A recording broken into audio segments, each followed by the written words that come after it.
علیہ وآلہ وسلم۔ حدیث پاک میں کہ جب تم میں سے کوئی دعا کرنے کا ارادہ کرے تو اسے چاہیے کہ اللہ کی شان کے لائق اس کی تعریف کرے، پھر نبی صلی اللہ علیہ وسلم پر درود بھیجے، پھر اس کے بعد دعا کرے کہ یہ دعا کی قبولیت کے زیادہ لائق ہے۔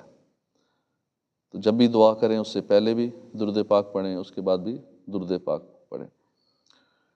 قال اللہ تبارک و تعالی فی القرآن الکریم وَإِذْ قُلْنَا ادْخُلُوا هَٰذِهِ الْقَرْيَةَ فَكُلُوا مِنْهَا حَيْثُ شِئْتُمْ رَغَدًا وَادْخُلُوا الْبَابَ سُجَّدًا وَقُولُوا حِطَّةٌ نَغْفِرْ لَكُمْ خَطَايَاكُمْ وَسَنَزِيدُ الْمُحْسِنِينَ۔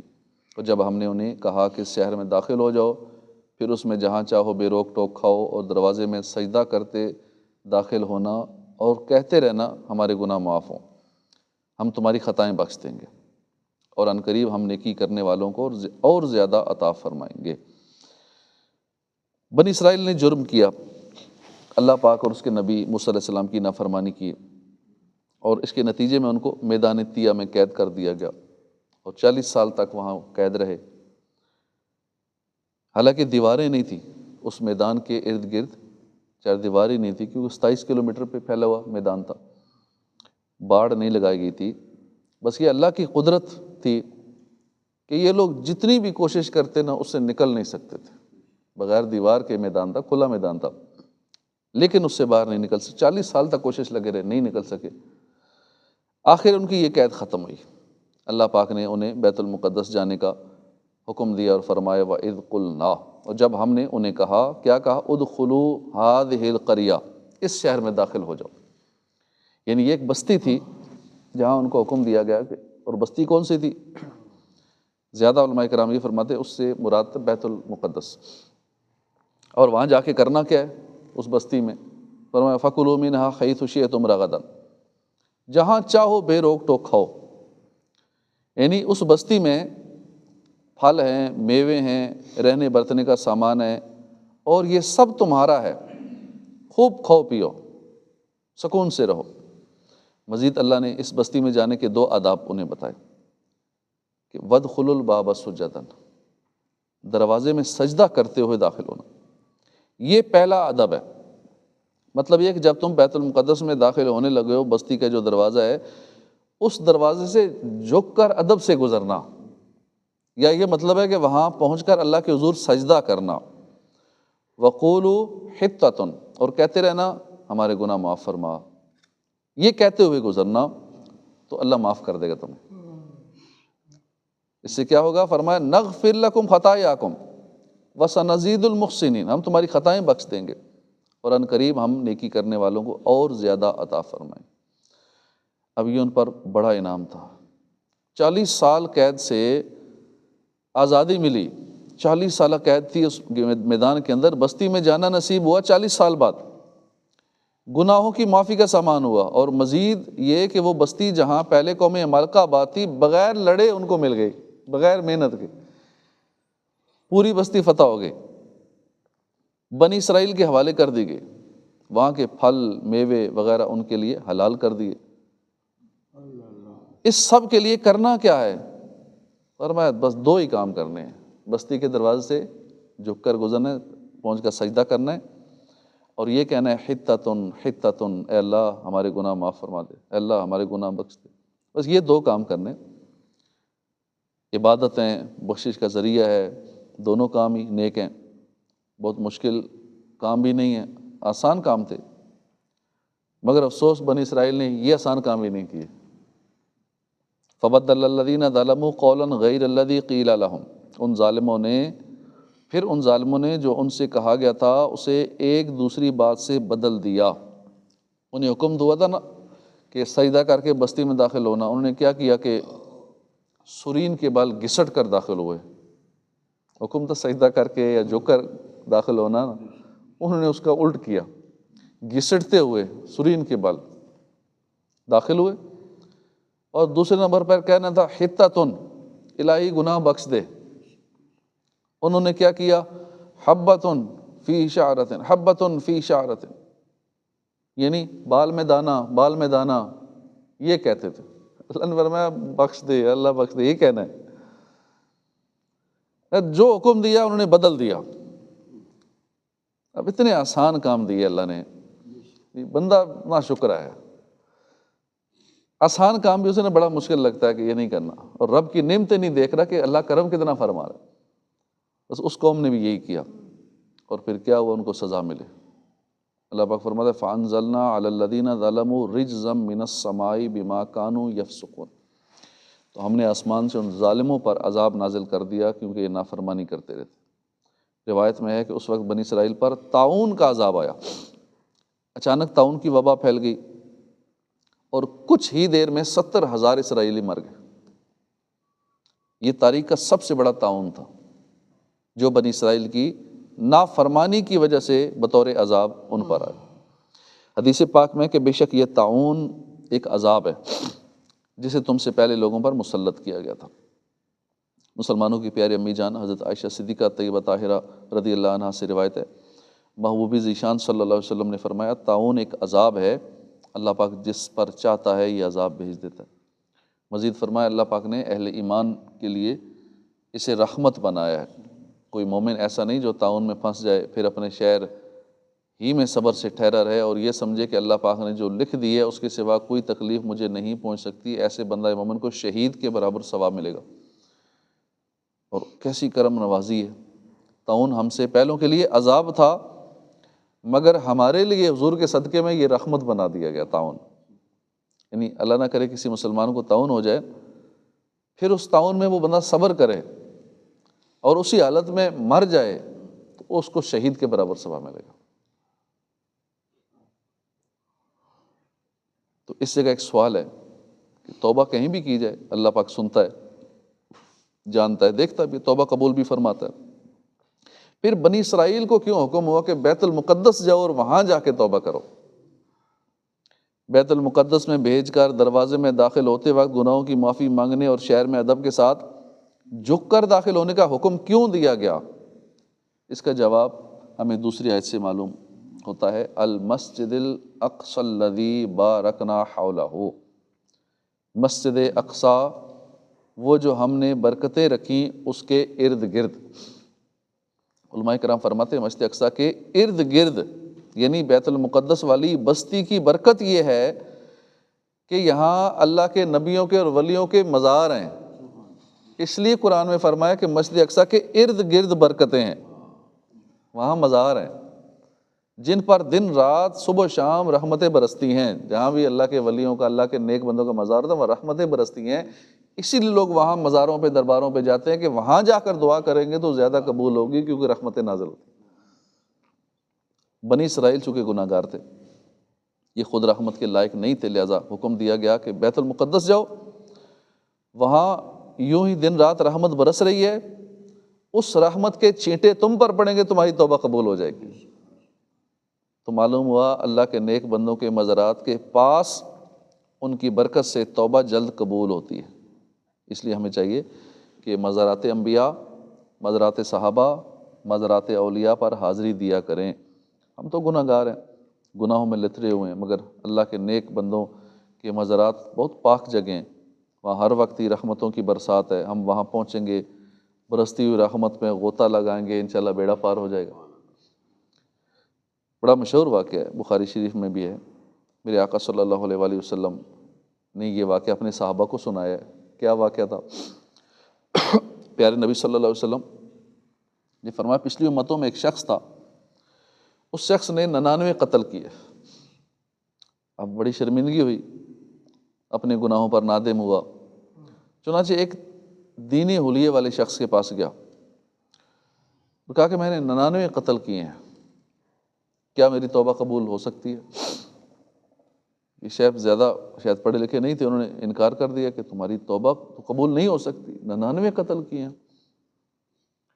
اب اس نے کیا کیا کہ مسئلہ بتانے والے کو بھی قتل کر دیا، 100 پورے کر دیے۔ پھر شرمندگی ہوئی، اب ایک عالم صاحب کے پاس پہنچا، پوچھا میں نے 100 قتل کیے ہیں، کیا میری توبہ قبول ہو سکتی ہے؟ عالم صاحب نے فرمایا کہ ہاں تمہاری توبہ قبول ہو سکتی ہے، یوں کرو کہ فلاں بستی میں چلے جاؤ، وہاں اللہ کے کچھ بندے ہیں، عبادت میں مصروف ہیں، تم بھی ان کے ساتھ جا کر عبادت میں مصروف ہو جاؤ۔ یہ اس بستی کی طرف چل پڑا، ابھی کچھ ہی راستہ چلا تھا موت آ گئی۔ اب عذاب کے فرشتے بھی آ گئے، رحمت کے فرشتے بھی آ گئے۔ رحمت کے فرشتے کہتے ہیں یہ توبہ کے ارادے سے چلا تھا، عذاب کے فرشتے کہتے ہیں اس نے کوئی نیکی ابھی کی نہیں ہے، ابھی تو ارادہ کیا ہے خالی، کوئی فیصلہ نہ ہو سکا۔ تو اللہ پاک نے ایک اور فرشتہ بھیجا، اس نے کہا یوں کرو کہ زمین ناپ لو، اگر اس کے گھر کی جانب فاصلہ تھوڑا ہے تو عذاب کے فرشتے اسے ساتھ لے جائیں، اگر نیک لوگوں کی بستی کی طرف فاصلہ تھوڑا ہے تو پھر رحمت کے فرشتے لے جائیں۔ اللہ کی شان دیکھیے، رب رحمان اپنے نیک بندوں کی شان واضح فرماتا ہے۔ وہ حصہ زمین جو اس کے گھر کی طرف تھا، اللہ پاک نے حکم دیا تو پھیل جا، وہ فاصلہ زیادہ ہو گیا۔ نیک بستی کی جانب جو حصہ تھا، اللہ پاک نے فرمایا تو سکڑ جا، وہ راستہ شارٹ ہو گیا۔ فرشتوں نے پیمائش کی، اب تو نیک لوگوں کی بستی کی طرف ایک بالشت بر زیادہ قریب تھا، پھر اس بندے کی بخشش ہو گئی اور اس کی روح کو رحمت کے فرشتے ساتھ لے گئے۔ کیا شان ہے اللہ والوں کی، ان کی برکت سے دعائیں قبول ہوتی ہیں، ان کے صدقے سے توبہ کی توفیق ملتی ہے، ان کے صدقے سے گناہ گار بھی رحمت کے حقدار ہو جاتے ہیں۔ بس دفعہ لوگ کہتے ہیں اللہ پاک تو سب کی سنتا ہے، ہر جگہ ہی سنتا ہے، پھر تم درباروں پر جا کر کیوں مانگتے ہو؟ ایسوں کی خدمت میں عرض ہے کہ اللہ پاک تو ہر جگہ ہی سنتا ہے۔ توبہ قبول جب اسی نہیں کرنی ہے تو پھر کسی بھی جگہ توبہ کی جائے، وہ قبول کر سکتا ہے۔ پھر اس نے بنی اسرائیل کو بیت المقدس جانے کا، اس کا ادب کرنے، وہاں دروازے سے گزرتے ہوئے گناہوں کی معافی مانگنے کا حکم کیوں دیا؟ وہ تو وہیں سن لیتا نا، میدان طیہ میں ہی سن لیتا، اللہ کیوں بھیجتا ان کو وہاں پہ؟ بات دراصل یہ ہے کہ اللہ پاک سنتا سب کی ہے، سنتا سب کی ہے مگر مانتا سب کی نہیں ہے۔ بخاری شریف میں حدیث قدسی ہے، اللہ پاک اپنے ولیوں کی شان بتاتے ہوئے فرماتا ہے وَإِن سَأَلَنِي لَأُعْطِيَنَّهُ، اگر میرا ولی مجھ سے کچھ مانگے تو میں ضرور بالضرور اسے عطا کر دیتا ہوں۔ اور فرمایا وَلَئِنِ اسْتَعَاذَنِي لَأُعِيذَنَّهُ، اگر وہ مجھ سے پناہ چاہے تو میں ضرور اسے پناہ عطا فرما دیتا ہوں۔ پتہ چلا اللہ پاک سنتا سب کی ہی ہے، مگر ولیوں کے ساتھ وعدہ ہے کہ جب یہ مانگیں گے تو اللہ تعالیٰ ان کی ضرور سنے گا، ضرور عطا فرما دیتا ہے۔ جب یہ اللہ پاک سے پناہ چاہیں تو رب کریم انہیں پناہ عطا فرما دیتا ہے۔ اس لیے ہم نیک لوگوں کی خدمت میں حاضر ہو کر مانگتے ہیں، ان سے دعائیں کرواتے ہیں، ان کا وسیلہ پیش کرتے ہیں، یہ ظاہر کرنے کے لیے کہ یا اللہ پاک میں تو تیری بارگاہ کے لائق نہیں ہوں، اس نیک بندے کے صدقے میری عرضی قبول فرما لے۔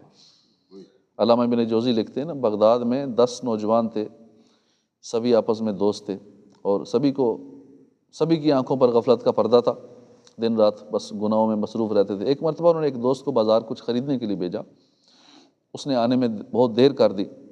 کافی دیر کے بعد ہاتھوں میں ایک تربوز اٹھائے ہنستا ہوا واپس آیا۔ باقی دوستوں کو بہت غصہ آیا، ایک تو دیر سے آئے، اوپر سے لائے کیا؟ یہ تربوز۔ نوجوان بولا میں بہت عجیب چیز لایا ہوں، یہ وہ تربوز ہے کہ اس پر بشر حافی نے ہاتھ رکھا تھا، لہٰذا میں 20 دینار میں یہ خرید لایا ہوں۔ اب جیسے ہی دوستوں نے یہ بات سنی، سب نے ادب کے ساتھ اس کو چومنا شروع کر دیا، اس تربوز کو۔ اللہ کے نیک بندے کے ہاتھ لگے ہیں، بشر حافی نے ہاتھ لگایا ہے اور تم نے اتنا مہنگا خریدا ہے، تو چلو بابرکت ہے۔ سب نے اس کو چومنا شروع کر دیا۔ ابھی یہ عقیدت اور محبت کا اظہار کر ہی رہے تھے کہ ایک نوجوان بولا ہے دوستو تم سب گواہ رہنا، میں اپنے تمام گناہوں سے توبہ کرتا ہوں۔ یہ سن کر باقی دوستوں نے بھی توبہ کی اور یہ 10 کے 10 نوجوان عبادت اور ریاضت میں مصروف ہو۔ اب اندازہ لگائی ولیوں کی چھوئی ہوئی چیزوں کی یہ برکت ہے کہ بشر حافی نے صرف اس تربوز کو ہاتھ لگایا اور ان نوجوانوں نے اس تربوز کا ادب کیا، خالی ان کو اللہ پاک نے توبہ کی توفیق عطا فرمائی، سارے نیک بن گئے، عبادت گزار بن گئے، توبہ کی توفیق مل گئی۔ تو جہاں یہ ولی اللہ کے نیک بندے خود موجود ہوں، جہاں ان کے مزارات ہوں، بندہ وہاں پہنچے، ان کے شہر کی عزت کرے، ان سے نسبت رکھنے والی چیزوں کی عزت کرے، تو اس پر کرم کیوں نہیں ہوگا؟ ضرور اس پہ بھی رحمت برسے گی اور دنیا کے ساتھ ساتھ آخرت بھی سنور جائے گی۔ تو اللہ پاک ہمیں نیک لوگوں، نبیوں، ولیوں، صحابہ، اہل بیت پاک کا ادب و احترام کرنے اور ان کے تبرکات سے فیض پانے کی توفیق نصیب فرمائے۔ پھر اللہ کے احکام کو بدل دینا، جیسے بنی اسرائیل نے نا کہا کچھ گیا تھا کہ دروازے سے یوں داخل ہونا، جھک کر گزرنا، سجدہ کر گزرنا، وہ گھسڑ کے گزرے، بدل دیا اللہ کے حکم کو۔ حکم ملا کہنا یا اللہ معاف کر دے، یا اللہ گناہ بخش دے، انہوں نے کچھ اور ہی کہنا شروع کر دیا، بدل دیا اللہ کے احکام کو۔ اللہ کے احکام کو جو بدل دیتا ہے بڑا اس کے لیے نقصان ہے دنیا اور آخرت میں۔ اور آج کل ہمارے ہاں بھی یہ انداز لوگوں کا بنتا چلا جا رہا ہے، اللہ کے احکام پر بھی اپنی خواہشات کے مطابق عمل کرتے ہیں، اپنی مرضی کے مطابق نہ تبدیلیاں کر لیتے ہیں، اونچ نیچ کر لیتے ہیں۔ مثلا حکم تھا کہ غیر مسلموں سے دوستی نہ لگاؤ، ہمارے ہاں انہی کے نقش قدم پر لوگ چلتے ہیں، ان سے محبت کے اظہار کرتے ہیں، ان سے دوستیاں لگاتے ہیں۔ ہم نعتیں پڑھنے والے، نعتیں سننے والے ہیں، قرآن و حدیث میں نعت خوانی کے فضائل بیان ہوئے ہیں، بڑے عظیم فضائل ہیں، مگر آج کل لوگوں نے اس نیک کام میں بھی ملاوٹیں شروع کر دی ہیں۔ نعتوں میں بھی میوزک ڈال دیا، دف ڈال دیا، اور نہ جانے کیا کیا ساتھ ملا کر نعت پڑھتے ہیں۔ اب نعت سننا تو عبادت ہے، مگر یہ بیچ میں جو میوزک ڈال دیا یہ گناہ ہے۔ علامہ ابن جوزی نے لکھا ہے شیطان پیروں فقیروں کے بارے میں بھی لوگوں کو دھوکہ دیتا ہے۔ پیر فقیر اللہ والے نیک بندے، ان کی اونچی شانیں ہوتی ہیں، یہ مسجدوں میں ملتے ہیں، عبادات کرتے ہوئے ملتے ہیں، نمازیں پڑھتے ہیں، روزے رکھتے ہیں، مگر لوگوں نے کیا ذہن بنا لیا، جس کے لمبے لمبے بال ہوں گے، جس کے کپڑے پھٹے ہوئے ہوں گے، چاہے وہ مسجد قریب سے بھی نہ گزرتا ہو، نمازوں کے وقت وہ گپیں ہانکتا ہو، نماز میں نہ پہنچتا ہو، لوگ اسے بڑا پہنچا ہوا سمجھ لیتے ہیں۔ یہ وہ لوگ نہیں کہ شریعت نے جن کے ادب و احترام کا حکم دیا ہے۔ اللہ والے تو اللہ کی یادوں میں مصروف ملتے ہیں، اللہ والے مسجدوں میں ملتے ہیں۔ اسی طرح شریعت نے حکم دیا داڑھی بڑھاؤ، مونچھیں پست کرو۔ ہمارے ہاں لوگ طرح طرح کے تراش خراش، چھوٹی چھوٹے آدھے پورے برابر داڑھی رکھنے لگے، یعنی فیشن کا فیشن ہوا اور داڑھی بھی کہلائے گی، لا حول ولا قوت۔ داڑھی منڈانا بھی حرام، ایک مٹھی سے گھٹانا بھی حرام۔ شریعت نے جو حکم دیا اسے پورا پورا مانے، ایسے ہی مانے جیسا حکم دیا گیا ہے، اس میں تبدیلی نہ کی جائے، جیسا اللہ نے حکم دیا ہے بس وہ کیا جائے۔ شریعت نے نمازوں کے لیے اوقات مقرر کیے ہیں، ہر نماز کا الگ الگ ٹائم ہے اور اس کا حساب بتایا ہے۔ بعض لوگ کیا کرتے ہیں، دو دو نمازیں ملا کے پڑھ لیتے ہیں۔ زور کی نماز جان بوجھ کر چھوڑ دی، چلو عصر زور کٹھی پڑھ لیں گے۔ مغرب جان بوجھ کر چھوڑ دی، مغرب عشاء کٹھی پڑھ لیں گے۔ اور پھر ایسا بھی نہیں کہ زور چونکہ اس وقت پر نہیں پڑے گی تو لہٰذا اس کو قضا کر کے پڑھے، نہیں، ادا کی نیت سے ہی پڑھ لیتے ہیں۔ اللہ پاک ہدایت نصیب فرمائے، آمین بجاہ نبی الامین صلی اللہ علیہ وآلہ وسلم۔ خیر صاحب بلائیں۔